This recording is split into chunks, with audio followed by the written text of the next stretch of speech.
Let's talk about some running backs that are on the bubble that you might be looking at as a desperation RB2 or a flex play. We'll go through our running back start sits. And guys, before we get into this, if you have any players that we did not mention, be sure to hit us up in the comments down below. We'll try to get to all of those.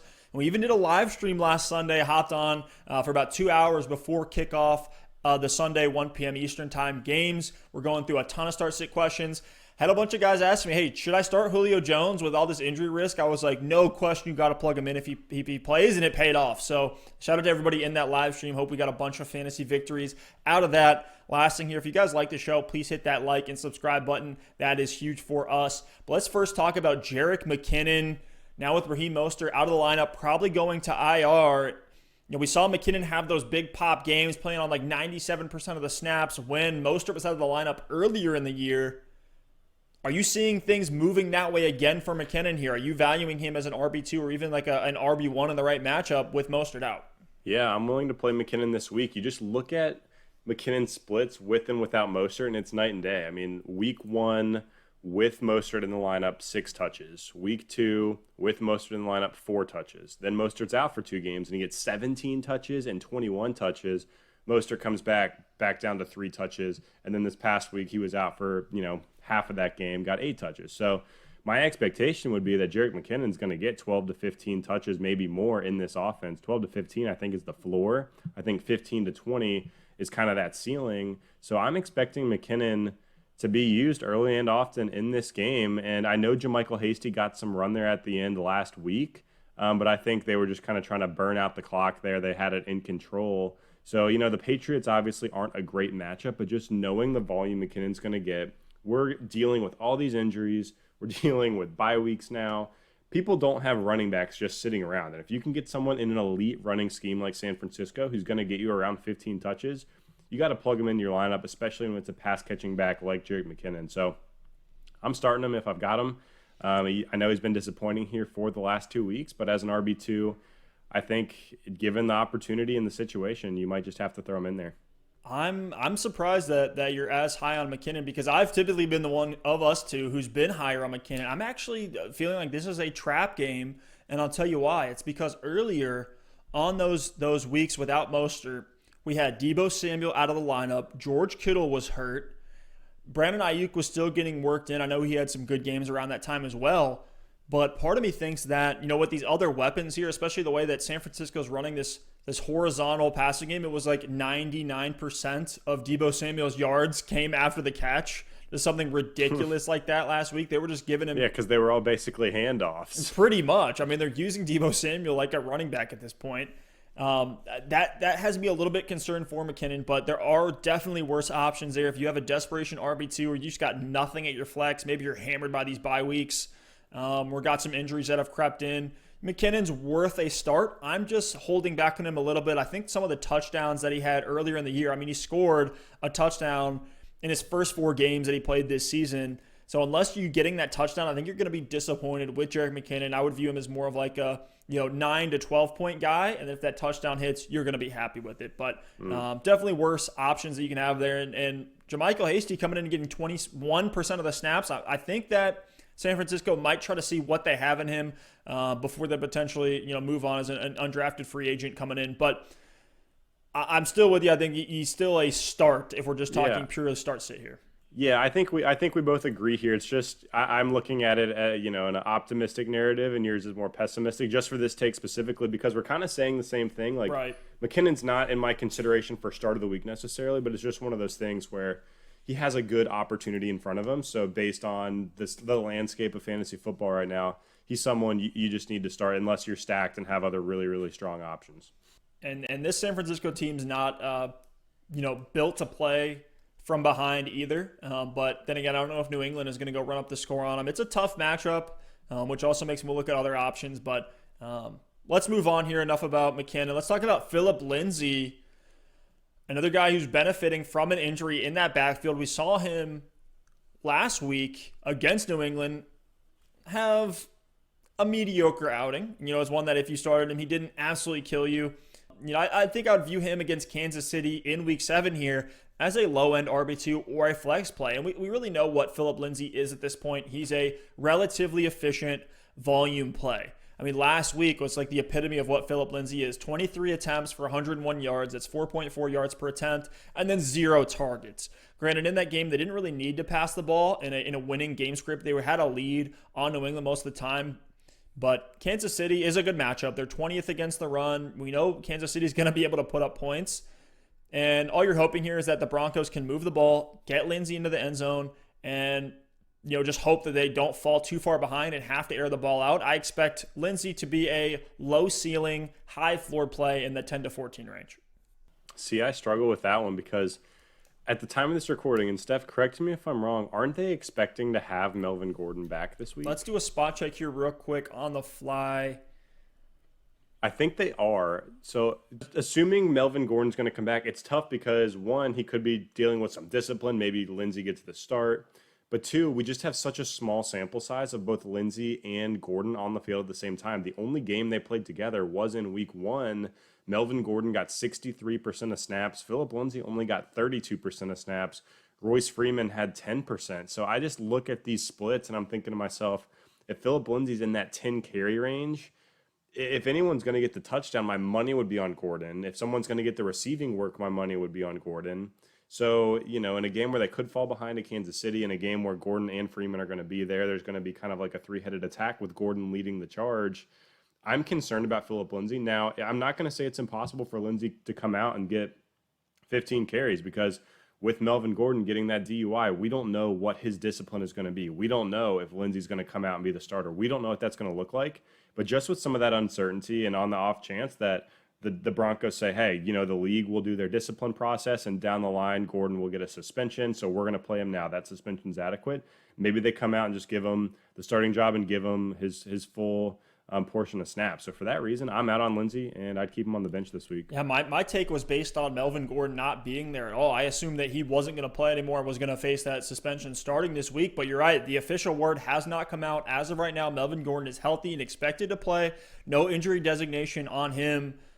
Let's talk about Melvin Gordon. Is he a guy that, with Phillip Lindsay now back in the lineup, I'm not too keen on playing Melvin Gordon, and especially like he was sick last week. Maybe we could put sick there in air quotes, but are you trying to start Melvin Gordon either? No, if I can avoid it, I'm avoiding it. I mean, you didn't have Melvin Gordon last week, so maybe your emergency plan crashed and burned and you took the L and you're like, I need Gordon back in my lineup, but I'm with you. I mean, for the same reasons, we don't know what this is going to look like. You're right, the air quotes to Melvin Gordon being sick and missing that game, we don't really know. So with Lindsay back, Steph, I know you were fading Melvin Gordon anyway, knowing Phillip Lindsay was going to come back.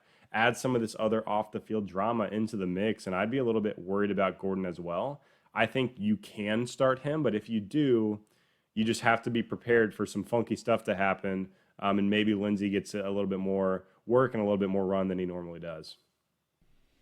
Yeah, I'd view both of these guys for right now in kind of a high-end RB3 range, just high floor. I don't see a high ceiling for either of them if they're both going to be out there on the field. And it was tough, too, because I had Gordon in some spots. I had him as my RB2 with like Miles Sanders as my 1 and then was loaded at wide receiver in some of those leagues. And I ended up shipping off Melvin Gordon for David Johnson because there were just some concerns there when Phillip Lindsay would come back. So you knew I was kind of seeing that and was trying to get ahead of it.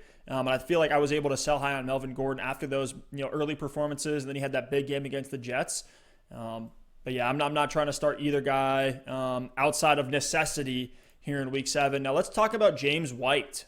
Finally, looked like the player that I was all over at his ADP in this draft season against Denver. He had 15.3 fantasy points, had 4 attempts on the ground for 8 yards, but then through the air, 9 targets. Caught 8 of them for 65 yards. At this point, Edelman's not looking great. He hasn't had a good game in a minute outside of that Seattle game. So it feels like James White's going to have to become even more involved now in this offense as part of the passing game. And against San Francisco here in Week 7, I'm not too scared of the matchup. But what I am scared of is this being kind of a low-scoring game. So James White, for you, is he an RB2, RB3? Yeah, I think he's a high-floor start just because we've seen James White be exactly what we expected him to be since he's come back. I mean, the last 2 weeks, he's been over 50% of snaps, kind of right in the range we would expect.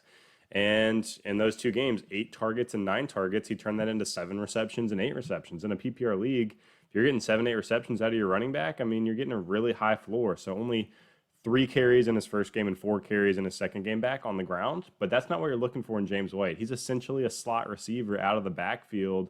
So if he's going to keep getting that snap percentage and keep getting work, I expect him to be very relevant. And you said it, this might not be a super high scoring game with the San Francisco 49ers, but I expect it to be a competitive game, and I do expect the 49ers to score points. We talked about it earlier. Jerick McKinnon, Debo Samuel, Ayuk, Kittle, some of these passing game options are back, and the 49ers offense looked pretty decent against the Rams. So the over-under in this one's only 43.5.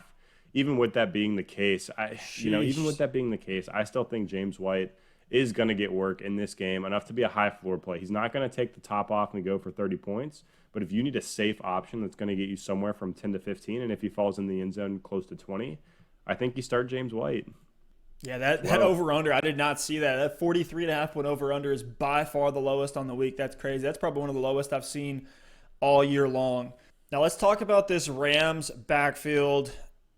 A lot of people probably still have Cam Akers on their roster. If you have him, you can just drop him. For redraft purposes, I love what Akers might be next year, but for right now, you can't have a guy putting up 0 on a weekly basis. He didn't get a touch. He got 1 target that he did not receive. So, like, you look at that. He got 1 snap. I looked at 1 snap.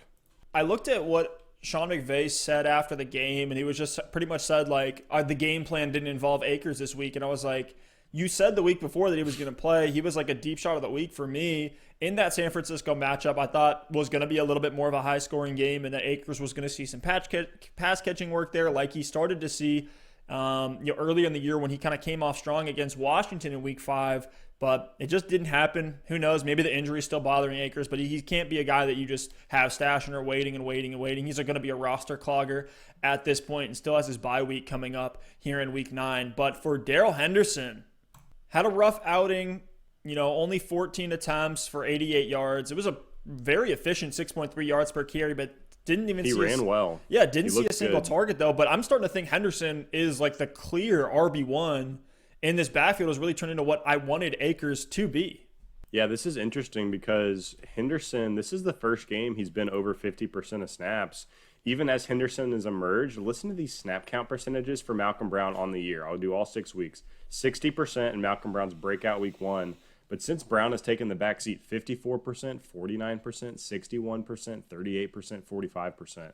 So that is more of a Darrell Henderson stat than it is a Malcolm Brown stat, just because Henderson isn't out there as the workhorse. And the fact that Cam Akers is playing, a handful of snaps a game, there's, nowhere to go but down, in my opinion, for Darrell Henderson, because I don't think they're suddenly, Sean McVay's not just going to start giving him 75% of snaps. But, at this point, he's a low-end RB2 or a flex. It's rolling the dice every time you play Darrell Henderson. We've seen the highs. We've seen the lows. Even in this game, he only got 53% of snaps, but 14 carries for 88 yards. If he gets a touchdown in that game, he turns everything around. So you're really relying on Henderson getting into the end zone. Now, on this Rams team, it seems like he's going to be the goal line back. But then again, who knows when they're going to get down inside the 5 and Malcolm Brown or Cam Akers comes onto the field. We just don't know. So to me, Darrell Henderson is more of a desperation RB2 or a flex. I'm trying to sit him if I can, just because it's impossible to predict at this point. And when you play him, you just have to pray it's going to be one of his big weeks, and you have to pray you're not going to bench him during one of his bad weeks. It's just one of those situations. And Steph, I want to show you the most interesting stat of the week.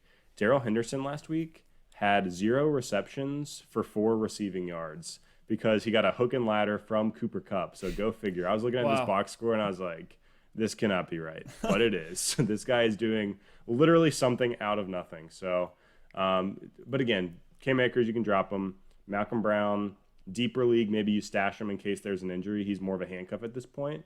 And Darrell Henderson, start him at your own risk. Start him at your own risk, but he's a desperation RB2 if you need it. If you're looking at him as a flex option, it's like you probably have a wide receiver, probably one on waivers that you can just stream for a week, who's going to be a higher upside play than Darrell Henderson. But I would love to see what he would look like, at a more of a 70% snap share. It just sucks, and it feels like that's with all the Rams, with their tight ends, with their wide receivers. It's just kind of the roulette wheel. What's McVay going to come up with this week to get the ball into the hands of his playmakers? In one game, it might be a Henderson game. It might be, by the end of the year, we might see some Akers games in here. But you're never going to know when to start him. But for right now, ride the hot hand in Henderson.